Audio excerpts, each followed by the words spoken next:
매일매일 말씀으로 승리하시는 저와 여러분들 되시길 주님의 이름으로 축원합니다. 아멘. 아멘. 자, 오랜만에 우리 출애굽기로 다시 넘어왔습니다. 오늘 출애굽기 90번째 시간인데요. 자, 안식일에 대한 말씀입니다. 제목 같이 한번 읽어볼게요. 제목 다 같이. 자, 선택보다 순종이 더 쉽다. 이런 제목으로 함께 은혜를 나누도록 하겠습니다. 자, 출애굽기 35장 1절부터 3절까지의 말씀 우리 같이 내용을 기억하시면서 함께 읽도록 하겠습니다. 시작. 모세가 이스라엘 자손의 온 회중을 모으고 그들에게 이르되 여호와께서 너희에게 명령하사 행하게 하신 말씀이 이러하니라.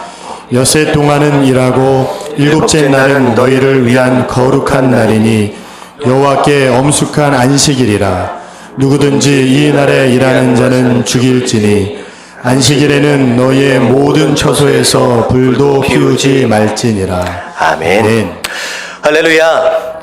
우리 서로 인사를 좀 안 하니까 좀 어색한 것 같아요. 우리 좌우에 계신 분들하고 이렇게 인사하겠습니다. 좀 환하게 한번 웃으시면서 너무 잘 오셨습니다. 시작. 너무 잘 오셨습니다.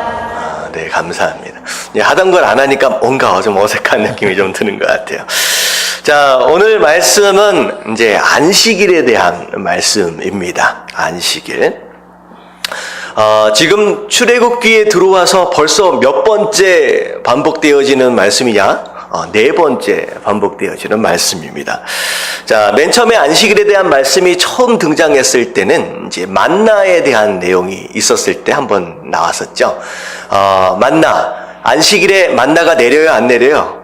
안 내린다. 그렇기 때문에 전날 거둘 때 안식일의 분량까지를 거두어라 라고 하는 말씀으로 첫 번째 등장했던 것이 바로 만나 때의 안식일 말씀이었어요. 자, 두 번째는 언제 등장했느냐? 10계명을 말씀하실 때 네 번째 계명으로 말씀하셨던 내용이 바로 이제 안식일 말씀이었어요. 그게 20장에 나오는 내용이죠. 자, 세 번째 안식일 말씀은 언제 등장했느냐? 회막을 지으라 라고 명령을 하셨을 때 그 회막을 짓는 그 일, 어떻게 보면 그 일도 너무 중요하지만 더 중요한 것은 기본적으로 너희가 순종해야 할 그 계명에 순종하는 게 더 중요하다라고 하셔서 그때 회막을 짓기 바로 직전에 또 말씀하셨던 내용, 그게 이제 세 번째였습니다. 자, 그리고 오늘 말씀은 이제 금송아지 사건 이후에 어떻게 보면 금송아지 우상숭배로 말미암아 깨어졌던 하나님과의 언약 관계를 회복하시기 위해서 다시 한번 말씀하시는 게 바로 오늘 말씀이에요. 결국은 너희가 하나님 나와의 언약 안에 있는 내 백성이다 라고 한다면 뭘 지켜라? 안식일을 지켜라 라고 하는 의도 안에서 지금 네 번째 반복하고 계시는 겁니다. 자, 제가 35장을 딱 펼쳐드는 순간에 이거 안식일에 대한 말씀이네? 벌써 이게 몇 번째냐? 라고 했을 때 설교자 마음 가운데 드는 유혹이 있어요. 도대체 이걸 4번 이상을 했거든요, 사실은. 이것저것 얘기를 하면서. 설교자 마음 가운데 어떤 유혹이 오냐면 여태껏 너무나도 많이 반복해서 이야기했기 때문에 이번에는 어떻게 했으면 이제 슬쩍 넘어가도 되지 않겠느냐라고 하는 그런 유혹이 설교자 마음 가운데 있습니다. 근데 중요한 건 뭐냐면 성경이 하나님의 말씀이 반복하고 있다라고 한다면 설교자 또한 어떻게 해야 된다? 반복해야 합니다. 성경이 하나님의 말씀이 메아리 치고 있다라고 한다면 똑같이 설교자도 어떻게 해야 된다? 같이 메아리를 칠 수 있어야 된다는 거예요. 그게 바로 하나님 말씀을 그대로 전하는 자의 몫이고 책임이다 라고 하는 거죠. 그래서 여러분들 어떻게 보면 오늘 말씀을 듣는 가운데 이미 들었는데 라고 할지라도 여러분들 이걸 반복해서 하시는 또 의도가 있겠구나 라고 하는 것을 생각하시면서 또 마음 가운데 은혜로 받으실 수 있는 저와 여러분들 되시길 주님의 이름으로 축원합니다. 아멘. 여쭤볼게요. 왜 반복할까요? 중요하니까요. 반복하면 지루해질 수 있어요. 하지만 굳이 하나님께서 이렇게 4번씩이나 반복하고 계시는 이유가 있다라고 한다면 이것이 굉장히 중요하기 때문이다라고 하는 거예요. 단순히 안식일을 거룩하게 지킨다라고 하는 이 개념 자체가 주일에 예배를 드렸느냐 드리지 않았느냐라고 하는 것에 대한 내용만을 얘기하는 것이 아니라는 거죠. 주일에 예배를 빠지지 말라라고 하는 그거 하나만을 얘기하기 위해서 안식일을 지켜라, 거룩하게 지켜라 이렇게 4번씩이나 반복하는 것이 아니라는 거죠. 오히려 그거보다 더 중요하고 또 더 큰 의미가 이 안식일을 지키는 것 안에 들어있다라고 하는 것입니다. 어쩌면 이 안식일에 대한 이 얘기는 우리가 어떻게 하나님께 예배를 드리느냐라고 하는 그것 하나만 보면, 그것 하나만 봐도 우리 신앙의 뿌리가 어디에 있느냐, 우리 신앙의 상태가 어디에 있느냐, 어떻게 되어 있느냐, 우리 신앙의 수준이 어디에 있느냐라고 하는 것을 점검할 수 있는 중요한 기준이 될 수 있다라고 하는 거죠. 심지어 이것은 우리의 어떻게 보면 신앙인으로서의 정체성과 믿음의 본질을 이야기하는 바로 그런 내용이 바로 안식일 내용 안에 들어 있습니다. 더군다나 이렇게 생각하면 좋을 것 같아요. 십계명 안에, 십계명을 전체로 2가지로 나누면 하나님 사랑과 이웃 사랑으로 나눠지는데, 하나님 사랑에 대한 계명이 1계명서부터 4계명까지입니다. 자, 근데 이 하나님 사랑에 대한 1계명서부터 4계명까지의 내용 가운데 특별히 계속 반복하고 계시는 계명은 몇 번째 계명이에요? 마지막 4번째 안식일에 대한 계명만을 계속 반복하고 있다는 거죠. 이것만이 너무 중요해서 그렇게 반복하고 있는 것이 아니라 오히려 어떻게 보면요, 1계명서부터 3계명까지 하나님 사랑에 대한 대표적인 계명을 어떻게 보면 4계명 안식일을 어떻게 지키고 있느냐라고 하는 것을 보면 앞에 있는 1계명서부터 3계명까지 어떻게 지키고 있는지를 알 수 있다라고 하는 굉장히 포괄적이면서도 함축적인 그런 계명이 바로 이 4계명, 4계명 안식일을 지키는 계명이다라고 생각할 수 있을 것 같아요. 그래서 오늘은 이 안식일을 지킨다라고 하는 그것의 영적인 의미가 무엇이냐라고 하는 것과 더불어서 우리 자세하게 다시 복습하는 의미로 좀 살펴보고 나중에 보면 좀 중요한 내용들을 더 보도록 하겠습니다. 자, 우리가 첫 번째 볼 내용이 영적인 의미예요. 영적인 의미.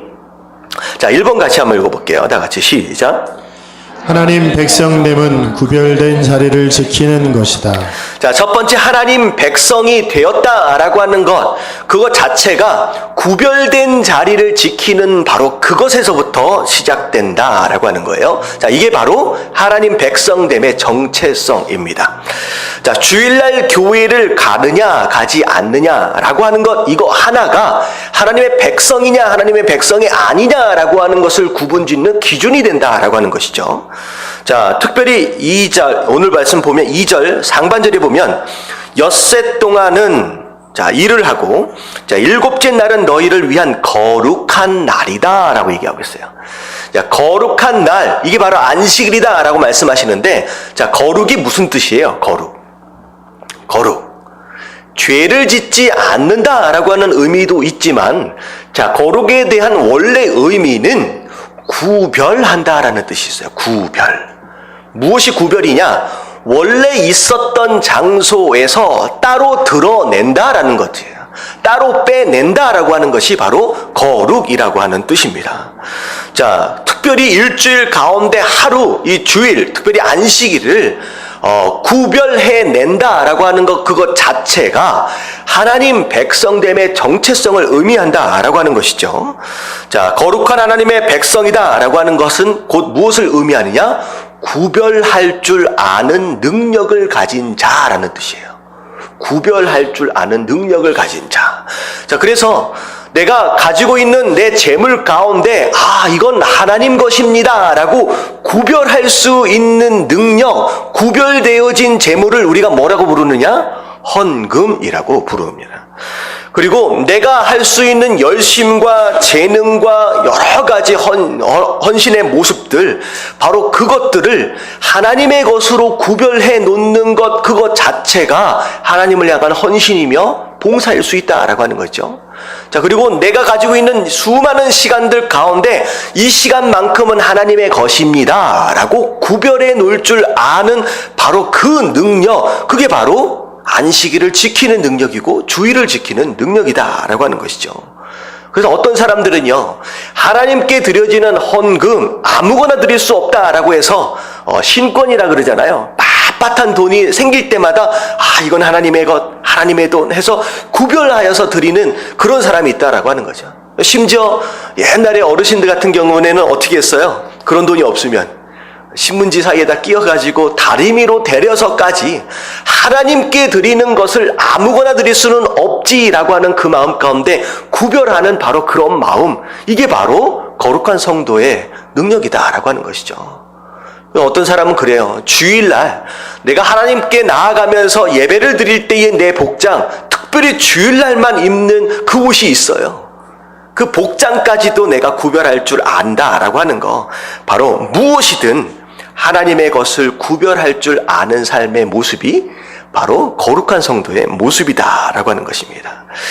자, 그리고 안식일을 지킨다라고 하는 것은 구별된 하나님의 백성의 또 증거다라고 얘기를 하고 있어요. 자, 출애굽기 31장에 우리가 이미 봤던 내용이에요. 자, 밑에 보면, 자, 같이 한번 읽어볼게요. 너는 시작.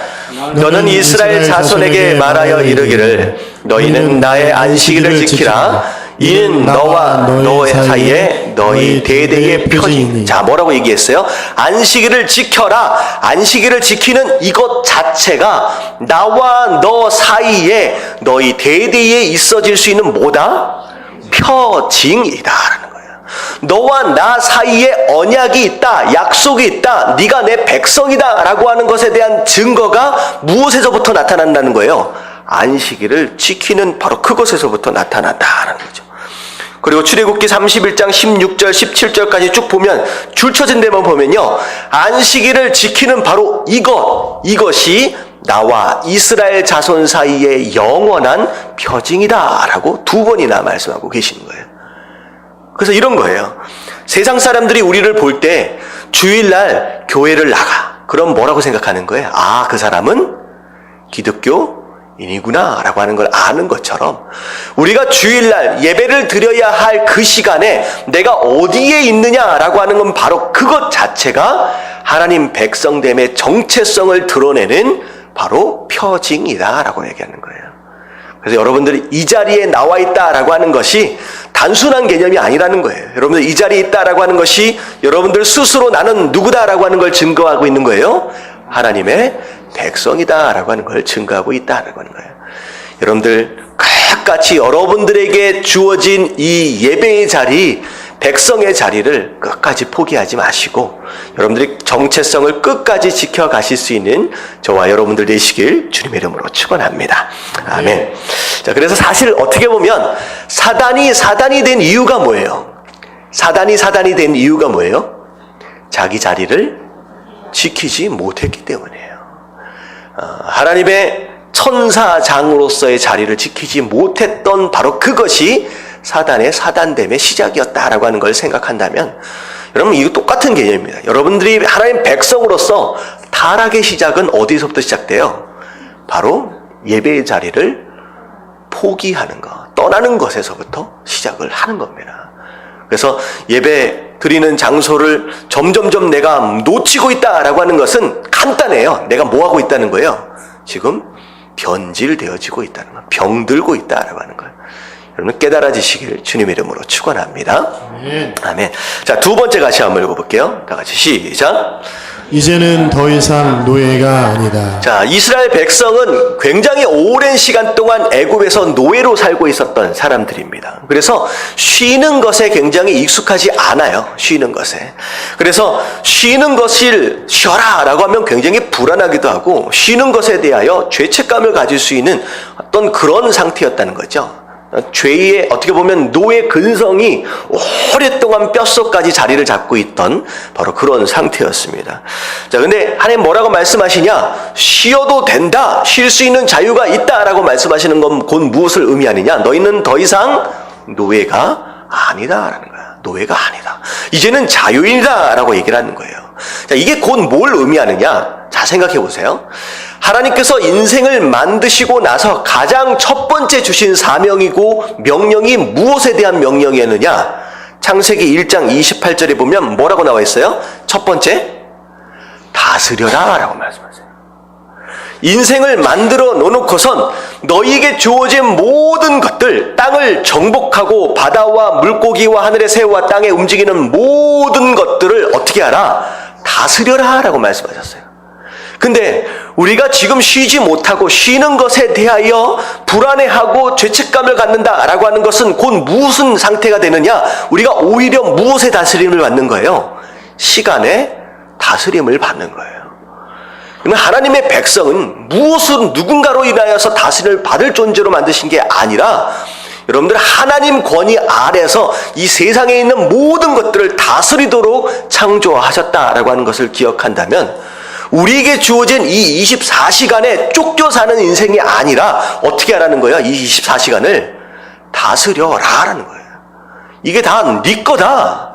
네가 다스려라 라고 하는 것이죠. 여러분들 쉬지 못한다라고 하는 것은 곧 시간의 종노릇하고 있다라고 하는 것을 의미하는 거예요. 종노릇하고 있다는. 그럼 시간이 여러분들을 다스리도록 지배하도록 내버려 두지 마십시오. 여러분들에게 주신 선물이에요. 시간은. 여러분들 그 시간을 마음껏 다스려 갈 줄 아는 거, 그게 바로 하나님께서 하나님의 형상되어진 우리에게 주신 선물이며 특권이다라고 하는 거예요. 여러분 시간에 쫓겨다니지 마시고요. 시간을 다스려가는 것으로 말미암아 여러분 쉴 때는 쉬고 일할 때는 일할 수 있는 그 자유를 마음껏 누릴 줄 아는 여러분 하나님의 백성 되시길 주님의 이름으로 축원합니다. 자, 그래서 뭘 다스려라? 시간을 다스려라. 더 이상 시간에 노예되지 말라라고 하나님 말씀하시는 것이 바로 두 번째 의미입니다. 자, 세 번째 같이 한번 볼게요. 세 번째 같이 읽겠습니다. 시작. 믿으면 쉴 수 있다. 자, 믿으면 쉴 수 있다. 이거 바로 믿음에 대한 개념입니다. 주일날 하나님께 나와서 예배를 드릴 수 있다라고 하는 이 자체가 바로 믿음의 문제다라고 하는 것이죠. 자, 우리 인생들이 가지고 있는 두 가지 착각이 있다라고 말씀을 드렸어요. 첫 번째는 뭐냐면 내가 좀 더 일하면 스스로 더 행복해질 수 있다라고 하는 착각이에요. 내가 더 일하면, 내가 이 주일만큼이라도 더 열심히 일하면 나 스스로 이 행복을 만들어 볼 수 있을 것 같다라고 하는 착각, 이게 첫 번째 착각이에요. 자, 두 번째는 뭐예요? 내가 오늘 일하지 않으면 어떻게 될 것 같은 거예요? 먹고 살기 어려워질 것 같은 거예요. 힘들 것 같은 거예요. 큰일 날 것 같은 거예요. 여러분, 이것이 인생이 가지고 있는 대표적인 착각이라는 거예요. 근데 하나님은 그렇지 않다라고 하는 거예요.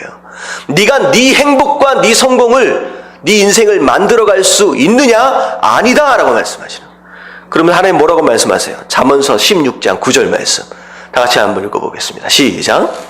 사람이 마음으로 자기의 길을 계획할지라도 그의 걸음을 인도하시는 이는 여호와시니라. 네, 마음으로 수만 가지를 계획하고 만들어 가지요. 아무리 좋은 계획을 스스로 만들었다라고 할지라도 자, 그 발걸음을, 그 걸음을 하나님이 인도해 주시지 않으면요, 될 수 없다라는 거죠. 여러분, 행복을 스스로 만들려고 애를 쓰지 마십시오. 여러분들 노력으로 만들 수 있는 것이 행복이 아니다라는 거예요. 왜 그러냐면요, 여러분들 행복, 영어로 뭐예요? 행복. 해피잖아요. 해피. 여러분, 해피는 어떤 단어와 어원을 같이 하느냐? 해픈이라고 하는 단어와 어원을 같이 합니다. 해픈이 무슨 뜻이에요? 우연히 일어나다는 거예요. 이 세상 사람들이 행복에 대해서 생각을 해보니까 스스로 만들어 볼 수 있었다는 거예요? 없었다는 거예요? 없었다는 거예요. 행복이 해픈, 어쩌다가 우연히 일어나는 것에 의해서 누리는 것이다라고 정의할 수밖에 없었다라고 하는 것이죠. 그러니까 내 마음대로 되는 게 아니라고 하는 것입니다. 하나님 뭐라고 말씀하시냐? 너희 인생들이 볼 때 해픈, 우연히 누리는 것처럼 느끼지만 사실은 내가 인도해 가지 않으면, 내가 주지 않으면 절대 누릴 수 없는 것이 행복이다라고 하는 거예요. 여러분, 스스로 만들려고 하지 말라는 거예요. 그 두 번째가 뭐였어요? 일하지 않으면 큰일 날 것 같다고요? 성경에 이렇게 얘기하고 있어요. 마태복음 6장 25절부터 26절까지 말씀을 보면, 그러므로 내가 너희에게 이르노니 목숨을 위하여 무엇을 먹을까? 무엇을 마실까? 몸을 위하여 무엇을 입을까? 염려하지 말래요. 목숨이 음식보다 중요하지 아니하며 몸이 의복보다 중요하지 아니하냐. 26절 다 같이 시작. 공중의 새를 보라. 심지도 않고 거두지도 않고 창고에 모아들이지도 아니하되 너희 하늘 아버지께서 기르시나니 너희는 이것들보다 귀하지 아니하냐. 네, 공중의 새들도 하나님께서 길러 가신다라고 하는 거예요. 하물며 그분의 형상으로 창조하신 인생을 하나님께서 죽도록 내버려 두시겠느냐? 하나님께서 책임져 가시겠다라고 말씀하시는 거예요. 이러면 이게 바로 믿음입니다. 여러분, 스스로 행복을 만들어 보려고 하는 그 시도를 하나님 앞에 내려놓는 거예요. 그리고 지금 당장 일하지 않으면 죽을 것 같고 큰일 날 것 같은 그 불안한 마음을 하나님 앞에 내려놓는 거예요. 내려놓는가 동시에 하나님, 내 삶을 책임져 주시옵소서. 내가 무엇을 계획하든 하나님께서 내 삶을 끌어가지 않으시고 붙잡아 주시지 않는다라고 한다면 그 어떤 성공도 어떤 행복도 내가 누릴 수 없습니다라고 고백할 줄 아는 그 삶의 그 마음의 표현이 무엇으로 나타난다? 안식일을 지키는 것에서 나타난다는 거예요. 여러분, 단순히 예배, 주일날 예배에 나와 있는 것 이 자체가 그냥 걸어 나온 게 아니에요. 여러분, 이 시간 여러분들의 믿음의 고백이 있다라고 하는 것을 의미하는 겁니다. 여러분들 어떤 유혹들 가운데서도 아무리 힘들고 어려울지라도 여러분 이 믿음을 포기하지 마시고 정말로 하나님께서 여러분들의 삶을 책임지신다라고 하는 것에 대한 믿음을 포기하지 마시고 끝까지 여러분들의 자리를 지키시길 주님의 이름으로 축원합니다. 아멘. 그래서 안식일을 지킨다라고 하는 것은 무엇에 대한 문제냐? 믿음에 대한 문제라는 거예요. 이게 세 번째입니다. 자, 네 번째 같이 볼게요. 제목 다 같이 시작. 적당함을 넘어서면 욕심이 된다. 자, 적당함을 넘어서면 욕심이 된다라는 거예요. 자, 욕심에 대한 정의를 두 가지로 우리가 내려볼 수 있습니다. 자, 첫 번째는 뭐냐면 내 것이 아닌 것을 내 것 삼으려 하는 시도가 바로 욕심의 첫 번째 정의예요. 자, 언제 시작됐어요? 선악과 사건서부터 시작됐어요. 하나님이 모든 것은 다 네 것으로 주었다라고 말씀하시면서 너 것이 아닌, 너희 것이 아닌 딱 한 가지 나무를 두셨던 게 바로 무엇이냐? 선악과였어요. 근데 그 선악과, 내 것으로 주시지 않은 바로 그것에 눈독을 들이는 바로 그것이 바로 욕심의 시작이고 바로 죄악의 뿌리가 되어집니다. 이게 욕심의 첫 번째 정의예요. 자, 두 번째는 무엇이냐? 필요 이상의 것을 소유하려는 마음. 바로 이게 욕심의 두 번째 정의입니다. 어떻게 보면 우리가 3번에서 이야기했던 것은요, 우리가 지금 일하지 않으면 큰일 날 것 같은, 어떻게 보면 굶어 죽을지도 모르는 심각한 상태에서 할 수 있는 이야기가 3번의 이야기였다라고 한다면 오늘 지금 얘기하고 있는 이 4번의 이야기는요, 우리가 그렇게 굶어 죽을 만큼 어려운 상태가 아니다는 거죠. 꼭 이날만큼 꼭 일을 해야만 우리가 먹고 살 만큼 그렇게 급박한 상황은 아니다라는 거예요. 어느 정도 먹고 살만 하고 여유가 있는 상태다라고 하는 거죠. 근데 이 정도 누리고 있는 가운데에서 더 무엇인가를 얻고자 하려고 하는 시도, 바로 적당함의 한계를 넘어서는 바로 그런 시도는 곧 무엇이 될 수 있다? 욕심이 될 수 있다라고 하는 거예요. 아까 침에 선악과 이야기도 마찬가지예요. 굳이 이 선악과를 따먹지 않아도 내가 누릴 수 있는 축복들이 많이 있어요. 동산에 있는 다른 모든 나무를 다 누리도록 허락하셨다라는 거죠. 근데 누리도록 허락하셨던 그것보다 무엇이 더 관심이 많은 거예요? 먹지 못하도록 하신 그 선악과 하나에 관심이 많은 거예요. 내게 주신 축복이 얼마나 많습니까? 가정에서부터, 우리 직장에서부터, 우리 환경 가운데 주어진 수많은 축복들이 있음에도 불구하고 아직 나에게 주어지지 않은 바로 그 하나 때문에 하나님 왜 그걸 나에게 주시지 않습니까? 라고 그것 때문에 우울해하고 그것 때문에 불평하고 있다라고 한다면 어쩌면 그런 기도의 제목 자체가 무엇일 수 있느냐? 욕심일 수 있다라는 거죠. 생각해 보세요. 딱 하루예요. 7일 가운데 딱 하루는 내 날로 구별해라. 하나님의 날로 구별하라. 그리고 나와 더불어 시간을 보내자. 나와 함께 쉬자라고 말씀하셨는데 어떻게 보면 일주일 가운데 딱 하루예요. 근데 어떻게 해요? 딱 하루 쉬자라고 했는데 우리에게 충분히 우리 마음껏 일할 수 있는 며칠을 주셨어요. 6일에 대한 것을 생각하지 않고 하루 쉬자라고 하는 바로 그것에만 집중하고 있는 거예요. 왜 그날까지 꼭 그래야 합니까? 라고 이야기하고 있는 바로 그런 모습. 여러분, 이것이 바로 욕심일 수 있다라고 하는 거예요.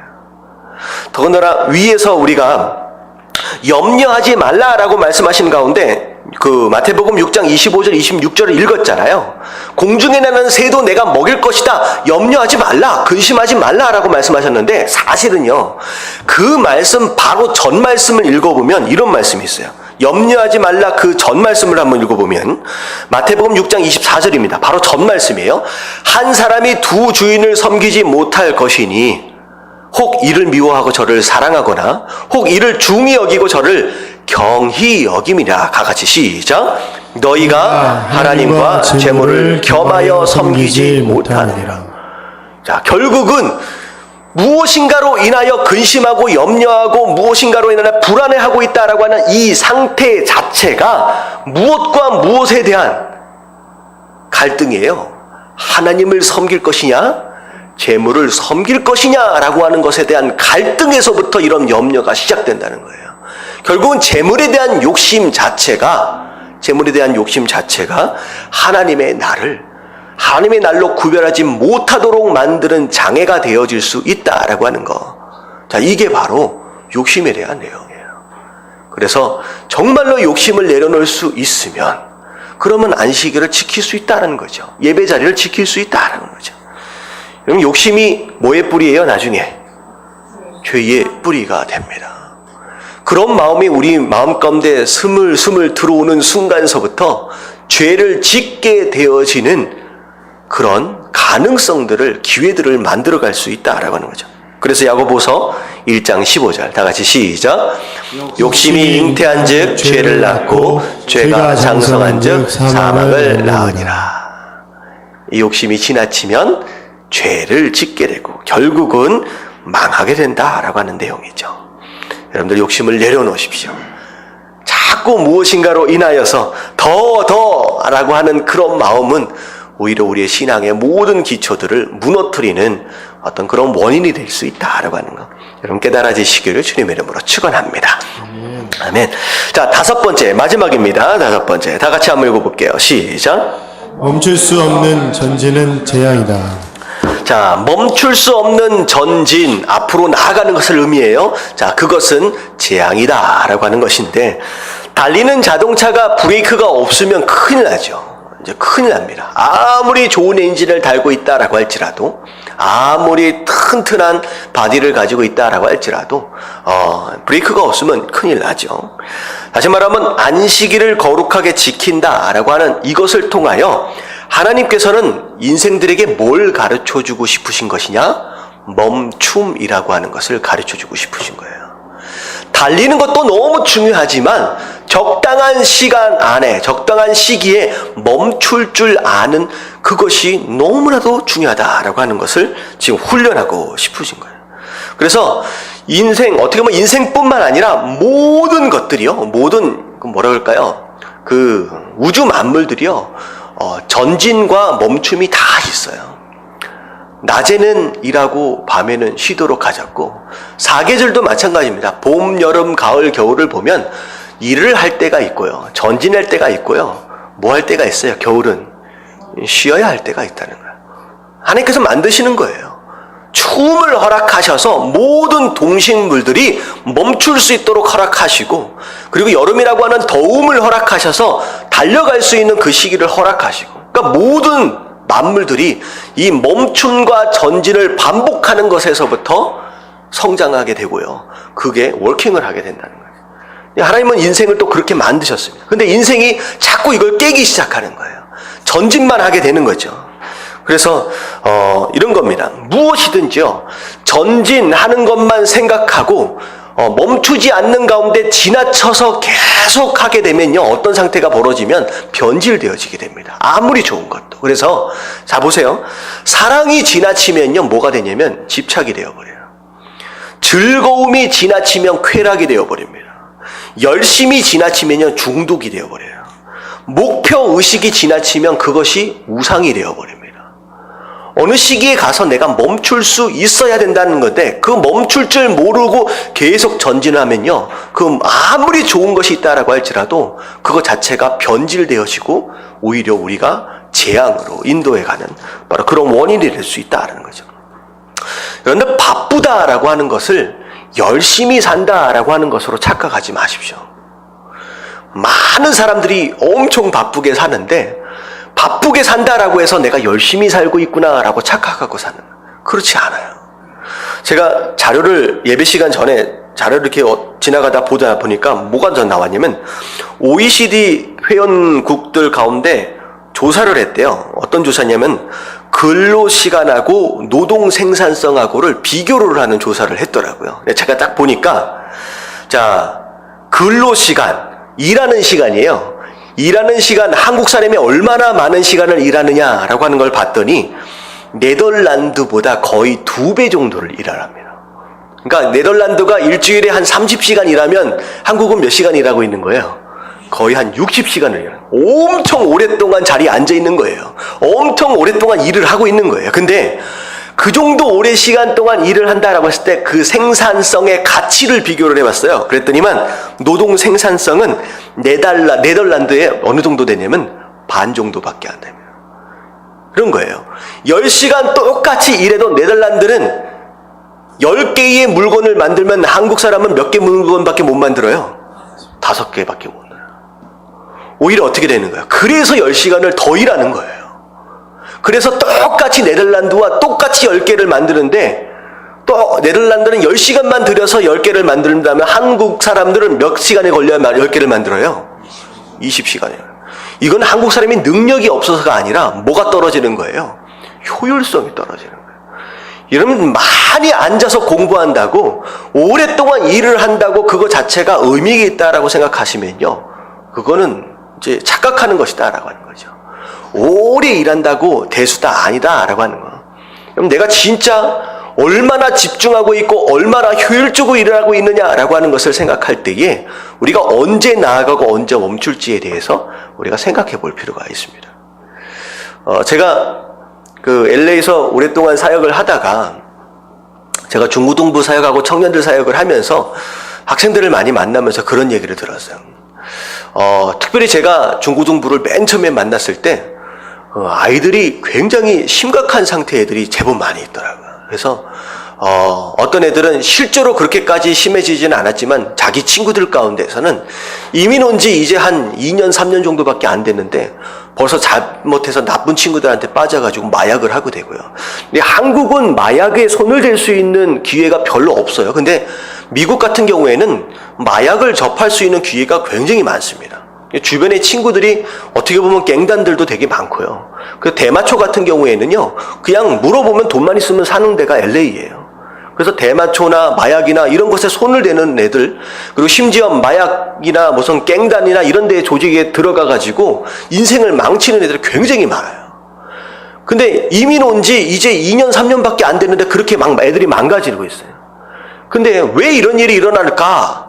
곰곰이 생각해 보니까 여러분들 자녀들을 데리고 이민을 갔을 때 부모의 마음은 어떤 마음일까요? 좀 더 잘 살아보겠다라고 간 거예요. 좀 더 우리 아이들에게 좀 더 좋은 교육을 해보고 싶다라고 하는 그 마음 가운데 큰 맘 먹고 미국까지 간 거거든요. 근데 그 미국에 가 있는 이민사회 안에서의 많은 부모들이요, 시간이 없어. 정말로 새벽같이 일어나서 밤 새벽에 들어와요. 그러니까 거의 한 4, 5시면 되면요, 일에 출근을 합니다. 그래서 집에 언제 들어오냐? 12시, 1시에 들어와요. 거의 한 2, 3시간씩 자면서 투잡, 뚜잡 뛰면서 그렇게 열심히 일하는 사람이 많아. 근데 중요한 건 뭐냐면 애들하고 대화를 나눌 수 있는 시간이 있어요, 없어요? 전혀 없는 거예요. 애들 얼굴 볼 시간이 없는 거예요. 그냥 무조건 전진만 하는 거예요. 그러다 보니까 돈은 좀 벌리는 것 같아요. 여러분들 정말 열심히 일하는 사람들이 여러분 한 2, 3년만 되면요, 벤츠 끌고 다닙니다. 제가 되게 많이 봤어요. 미국에 보면 한국보다 벤츠가 되게 싸요. 되게 싸다니까 그렇게 싼 건 아니고요. 어느 정도 쌉니다. 그래서 리스해가지고 조금만 돈 벌면요, 벤츠 리스하고 다녀요. 근데 보면요, 정말 2, 3년 정도 5년 정도 죽도록 일해가지고 자리를 잡으면요, 벤츠 끌고 다니고 BMW 끌고 다녀요. 근데 중요한 건 뭐냐면 애들은 어떻게 돼 있어요? 다 망가져 있어요. 근데 그런 애들을 마음을 살기 위해서 어떻게 해요? 그 애들한테 BMW 또 사주는 거예요. 아우디 또 사주는 거예요. 그러니까 그거 끌고 다니면서 밤새도록 뭐하고 다녀요? 마약하고 술 먹고 다녀요. 그래서 사고 나고 죽고요. 이게 진짜 행복한 것이냐는 거죠. 정말로 한국을 떠날 때 그걸 위해 갔냐라고 하는 거예요. 아니라는 거예요. 우리가 정말로 앞을 향하여 달려가는 것도 중요하지만 때로는 내가 지금 어디까지 얼마나 달려왔느냐라고 하는 것을 돌아보면서 나에게 허락하신 이 관계들을 한 번쯤 돌아보고 돌보는 가운데 쉴 수 있는 마음의 여유가 너무나도 중요하다라고 하는 거죠. 여러분들, 조금만 더 빨리 가자라고 하기보다는 어떻게 하는 게 더 중요하느냐? 더 멀리 가는 게 중요합니다. 자꾸 빨리 가려 하다가 뒤집어지기보다는 오히려 내가 지금 어디쯤 갔는지 속도 조절을 해가면서 쉴 줄 아는 바로 그런 여유가 오히려 먼 곳까지 달려갈 수 있는 지혜로움이다라고 하는 거예요. 여러분들, 내가 지금 정신없이 앞만 보고 달려가고 있다라고 느껴진다라고 한다면 잠깐 숨을 고르시면서 하나님 앞에서 여러분들 자신을 돌아보실 수 있는 그런 지혜로운 성도들 되시길 주님의 이름으로 축원합니다. 아멘. 자, 그래서 안식일에 대한 영적인 의미 5가지를 말씀을 드렸는데, 단순히 예배를 드렸느냐 안 드렸느냐라고 하는 그런 개념을 넘어서는 중요한 개념들이 있다라고 하는 거예요. 그래서 여러분들 이 5가지를 기준으로 여러분들의 신앙생활을 좀 점검해 볼 필요가 있습니다. 예배의 모습을 가지고. 그래서 예배를 드리는 시간이 너무 아깝고 지루하다? 그러면 어떻게 되는 상태냐? 세상 즐거움과 쾌락에 이미 많이 길들여져 있는 거예요. 예배보다 더 중요한 것이 있고 급한 일이 생겼다? 이런 마음 가운데 어느덧 우상이 들어와 있는 겁니다. 예배 드리기가 점점 싫어진다? 자, 뭐예요? 영적으로 병들기 시작한 겁니다.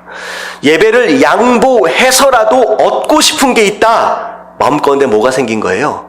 욕심이 생긴 겁니다.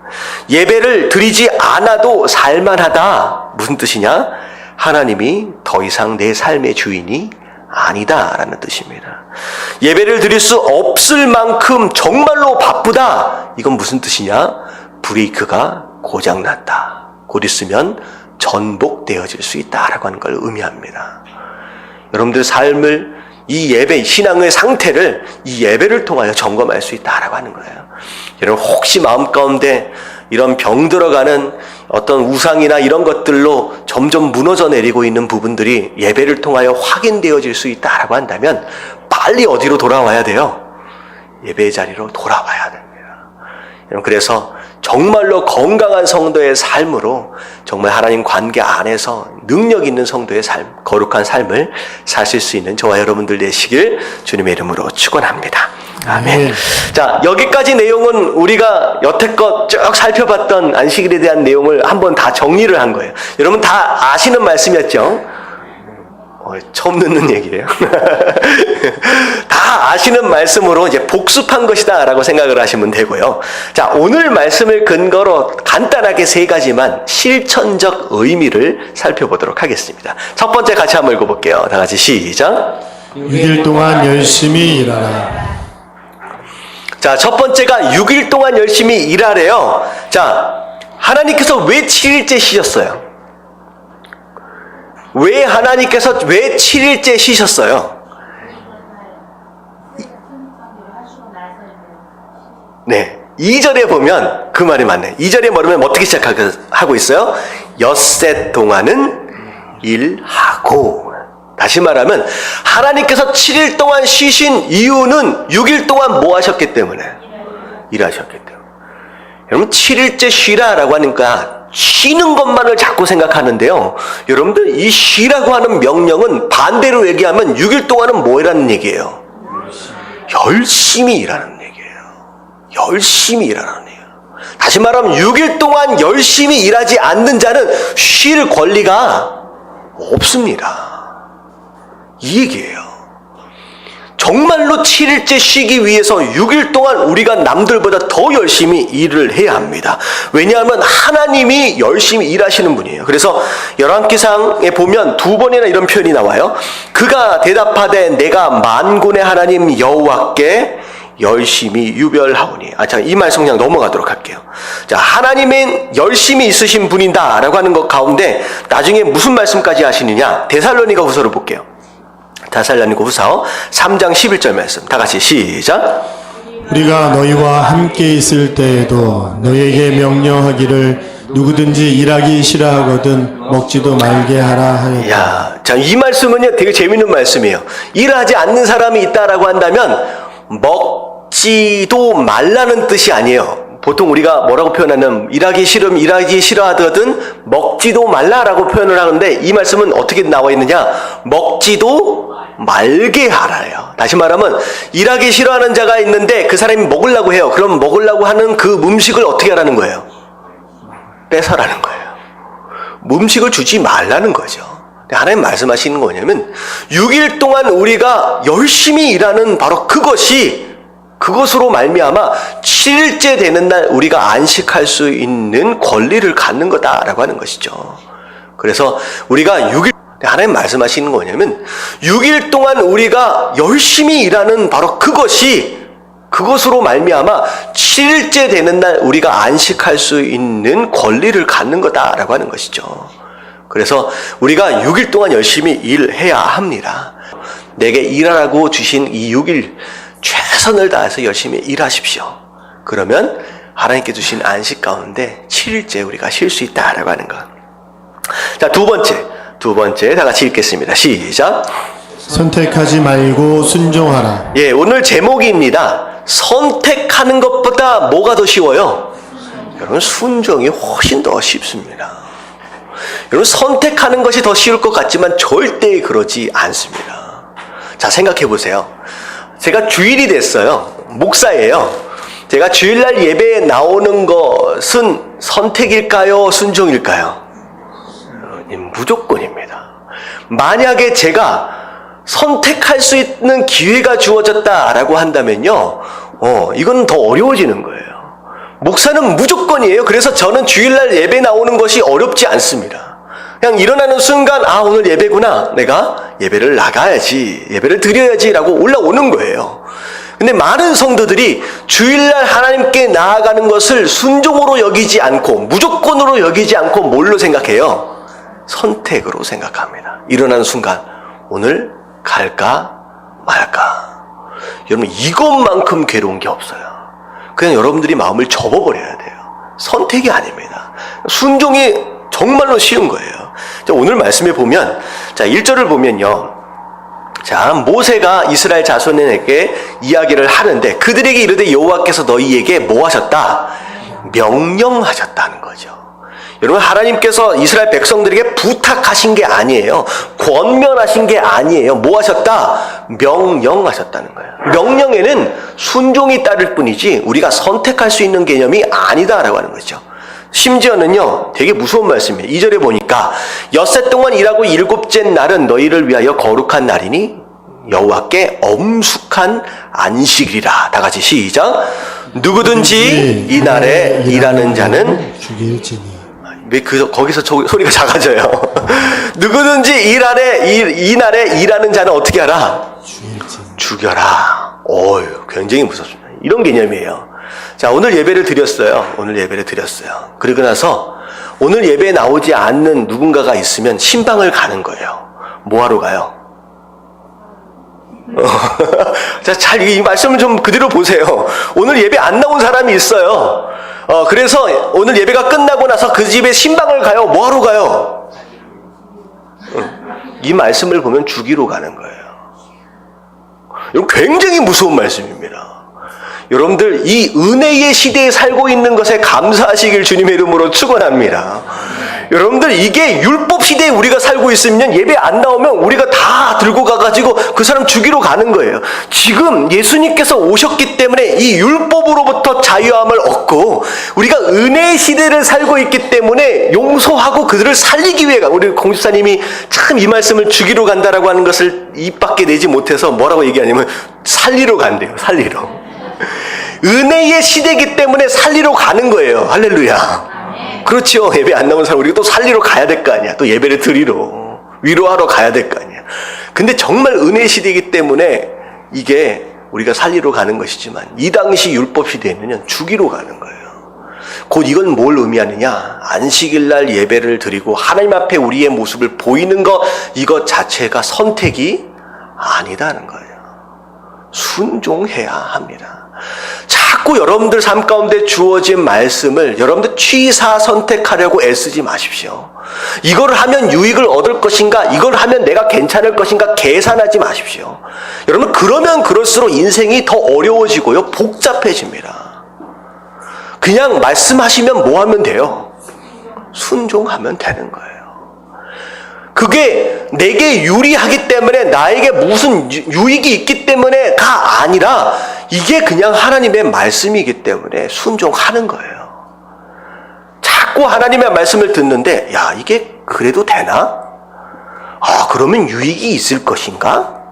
야, 요즘에 이런다고 뭐가 될까? 여러분들 자꾸 머릿속으로 굴리고 이해하려고 애를 쓰는데요. 여러분들 그건 순종이 아니에요. 그건 내 입맛에 따라 선택한 것이죠. 그건 순종이 아니에요. 하나님 뭐라고 말씀하시냐? 네가 안식일에 쉬든 안 쉬든 그것을 통하여 네가 유익을 얻든 오히려 손해를 보든 오히려 네가 망하게 되든 상관이 없이 계산하지 말고 내 말이라고 한다면 뭐 하라는 거예요? 그냥 순종하라는 거죠. 가라는 자를 도와라 라고 하면 꼭 그런 고민을 하는 사람이 있어요. 내가 조금 도우면 그거 가지고 술 마시고 어쩌고저쩌고. 여러분, 그렇게 계산하지 말라는 거예요. 그걸 가지고 어쩌고저쩌고 계산하지 말고 하나님 말씀에 과부와 고아와 가라는 자를 도와라 라고 말씀하시면 어떻게 하면 되는 거예요? 도우면 되는 거예요. 그걸 가지고 어떻게 할 것이다, 어떻게 할 것이다. 정말로 여러분들이 그것에 대하여 더 고민할 수 있다라고 한다면 더 효과적인 방법으로 도울 수 있을 방법을 찾으면 되는 것이지 오히려 고민하는 가운데 도와요, 안 도와요? 꼭 그런 사람들 가운데 돕는 사람 하나도 없어요. 생각해 보세요. 홈리스들이 있어요. 노숙자들이 있어요. 그 사람들한테 돈 주고 뭐 주면 그 사람들 가서 술 마시고 마약하고 정말로 더 그 사람들을 잘못되게 만드는 겁니다 라고 변명하는 사람들 가운데 그러면 더 좋은 방법이 있는지를 고민을 해서 더 좋은 방법으로 돕고 있느냐? 그렇지 않아요. 그냥 입만으로 얘기를 하는 거예요. 여러분, 말씀이 하라고 하시면 하는 거예요. 안식일도 마찬가지입니다. 여러분, 그냥 순종하시길 주님의 이름으로 축원합니다. 그냥 순종하시길 주님의 이름으로 축원합니다. 아멘. 여러분, 이해하는 자, 그 한계를 초월하지 못하는 자는 신앙인이 아닙니다. 왜냐? 이해의 한계를 부딪히는 순간 어떻게 할 수 있어요? 믿음을 버릴 수 있기 때문이에요. 여러분, 이해의 한계를 초월하십시오. 그걸 하나님께서 믿음이다라고 얘기를 하는 거예요. 할렐루야. 아멘. 자, 마지막 3절 다 같이 읽겠습니다. 3번입니다. 시작. 안식일을 미리 준비하라. 자, 안식일을 미리 준비하래요. 자, 오늘 3절의 말씀을 보니까 너희의 모든 처소에서 뭐도 피우지 말라. 불도 피우지 말라. 자, 난방이나 음식하는 것을 주일날 하지 못하도록 만드셨어요. 자, 이건 곧 무슨 얘기냐? 그냥 얼어 죽으라는 얘기가 아니죠. 그냥 굶어 죽으란 얘기가 아니죠. 그날 뭐 하란 얘기예요? 미리예요. 그래서 이날은요, 안식일날은 불을 피워서 음식하지 않습니다. 언제 준비해요? 전날 토요일날 음식을 준비해서 그날 준비한 것으로 그 다음날 먹는 거예요. 이것은 곧 무엇을 의미하느냐? 진짜 주일날 안식일날 하나님께 정말로 온전한 예배를 드리기 위해서는 언제 준비해야 돼요? 그럼 토요일날 여러분들의 마음으로 준비해야 돼요. 토요일날 밤 늦게까지 청년들 보면요, 밖에 나가서 막 놀아요. 그러고 나서 주일날 아침에 일어나요? 못 일어나요? 못 일어나. 그건 정상이 아닌 거예요. 그건 예배를 포기한 자의 삶입니다. 그래서 어떻게 해요? 요즘 청년들 예배는요, 아침에 없어요. 청년들 예배 언제 드려요? 아니요, 토요일날 오후가 아니죠. 주일날 한 3시, 4시에 들어요. 이게 교회가 도대체 누구의 장단에 춤을 추고 있는지 헷갈리는 시대가 왔습니다. 청년들이 금요일날, 토요일날 저녁 때 2시, 3시, 4시까지 그렇게 노는 거예요. 그러고 나서 못 일어나니까 교회가 그 청년들에게 맞춰주니라고 청년들에게 장단을 맞춰주고 있는 거예요. 그 청년들이요, 주일날 아침 몇 시에 일어나냐면 1시나 2시에 일어나요. 1시에, 2시에 왜 일어나요? 여러분, 청년들이 1시에, 2시에 왜 일어날 것 같아요, 주일날? 여러분, 배고파서 일어나는 거예요. 속 쓰려서 일어난 거예요. 어제 하도 마셔가지고. 그러고 나서 밥 먹으려고 그러니까 혼자 먹기 어정쩡하니까 어디 오는 거예요? 교회 봐요, 친구들 만나러. 그러고 나서 예배 끝나고 어디에 뭐 하러 가요? 해장하러 가요. 여러분, 이게 바로 오늘날 청년들의 예배의 모습입니다. 여러분, 그걸 정상적이라고 생각하시면 안 돼요. 여러분, 자녀들을 그렇게 교육시켜서는 안 됩니다. 결국은 예배는 전날 준비하는 거예요. 내가 토요일날 저녁 때 이 예배를 온전히 드리기 위해서 얼마나 마음으로 행동으로 준비했느냐라고 하는 것이 바로 오늘의 예배의 질을 가늠한다라고 하는 것이에요. 여러분, 준비되어진 예배를 드리시게 되길 주님의 이름으로 축원합니다. 여러분들 뿐만 아니라 여러분 자녀에게도 그걸 가르치십시오. 자녀에게도 토요일날 일찍 자도록 해야 돼요. 그래서 주일날 진짜 예배다운 예배를 드릴 수 있도록 가르쳐야 된다라고 하는 거, 여러분 깨달아지시길 주님의 이름으로 축원합니다. 여러분, 많은 사람들이 교회가 문제다, 교회가 병들었다라고 얘기를 하는데, 심지어 교인들까지도 그 얘기를 해요. 교회가 병들었다, 교회가. 근데 마치 그 얘기를 하는 것 그 자체가 심지어 자기는 병든 교회가 아닌 것처럼 얘기하고 있는데, 여러분들, 우리가 그 교회 안에 있어요. 교회가 병들었다라고 얘기하는 순간 사실 누가 병들어 있는 것을 얘기하고 있는 거예요? 여러분들, 우리가 병들어 있던 것을 얘기를 하고 있는 겁니다. 여러분들 스스로 나는 그들 가운데 있지 않다라고 착각하지 마십시오. 여러분들 스스로 나는 어떻게 신앙생활을 하고 있는지를 돌아보시고 내 자녀들을 지금 어떻게 가르치고 있느냐라고 하는 것을 한번 생각해 보신다라고 한다면 우리가 병든 교회로부터 자유할 수 없어요. 어떤 목사님 그런 얘기를 하더라고요. 교회가 병든 게 아니라 시대가 병들었다고요. 이 시대가 병들었어요. 다 병들어 있어요. 저는 그렇게 생각합니다. 이런 말씀을 좀 전하면서 좀 강한 말씀이고 좀 어려운 말씀일 수도 있을 것 같아요. 근데 저는 그냥 하나님 말씀이기 때문에 전한다라고 믿습니다. 교회가 불과 한 10년 전이었을 것 같아요. 구도자 예배라고 하는 것들로 항상 한참 이제 난리칠 때가 있었어요. 구도자 예배가 뭐예요? 누구의 관점으로 예배를 드려보자는 거예요. 세상 사람들, 젊은이들, 청년들이 함께 할 수 있는 그들의 눈높이로 맞춰줘 보자라고 하는 게 구도자 예배였어요. 저는 지금 와서 보니까 오히려 교회가 타락하게 된 뿌리의 시작이 그거였던 것 같아요. 무슨 얘기인지 아시겠어요? 교회가 누구의 박자에 장단을 쳐준, 누구의 장단에 춤을 춰준 거예요? 세상의 장단에 춤을 함께 춰준 거예요. 그랬더니 뭐라고 얘기해요? 그들의 장단에 춤을 춰줬더니 2-3년 정도 지나고 나서 젊은이들이, 청년들이, 세상 사람들이 뭐라고 얘기합니까? 교회 보고. 세상이 변했다니, 교회가 세상하고 똑같다는 거예요. 세상에 물들었다라고 하는 거예요. 더 이상 교회가 세상에 장단 맞춰줄 필요가 없습니다. 교회는 말씀을 선포하는 곳이고 정말로 복음을 듣는 자리고, 그리고 그 복음을 진짜 복음 가운데 진짜 하나님의 백성이 훈련되어지고 양육되어져서 진짜 사명을 감당하는 바로 그런 자들로 세워져 가는 것이 바로 교회가 되어져요. 자꾸 세상이 뭘 원한다 라고 해가지고 교회에서 뭐 쇼를 하고 무슨 콘서트를 하고 난리 법석을 떴는데 자꾸 세상 장단에 박자 맞춰주고 춤을 춰주면요, 결국은 교회됨을 어느 순간 잃어버리게 되는, 지금 오늘의 모습입니다. 오늘 말씀도 마찬가지예요. 옛날에 한 10년 전, 20년 전에나 먹힐 수 있는 이야기를 제가 지금 하고 있는 것 같아요. 안식일날, 주일날 어떻게 예배를 드리고 그 옷을 뭐 어떻게 입고 뭐 심지어 헌금을 뭐 대려고, 이건 10년 전, 20년 전 얘기잖아요. 근데 지금 그 얘기를 하고 있는 것 자체가 어떻게 뭐 오늘날 세상 사람들이 듣기에 야, 어떻게 그렇게 신앙생활 하냐, 시대에 뒤떨어진다라고 얘기할 수 있지만, 여러분 하나님의 말씀이 그것이다라고 한다면 그것에 순종하는 것이 교회인 줄로 믿습니다. 여러분 죽는 거예요. 하나님께서 그걸 죽이라라고 그걸 기록에 남겨주신 이유가 있어요. 그냥 대충 그러면 안 되지, 아니에요. 하나님 말씀은 죽고 사는 얘기입니다. 다시 말하면 예배를 드리고 안 드리고에 대한 내용이 선택에 대한 내용이 아니라 그냥 죽고 사는 것에 대한 내용이에요. 여러분 신앙을 그렇게 세워 가십시오.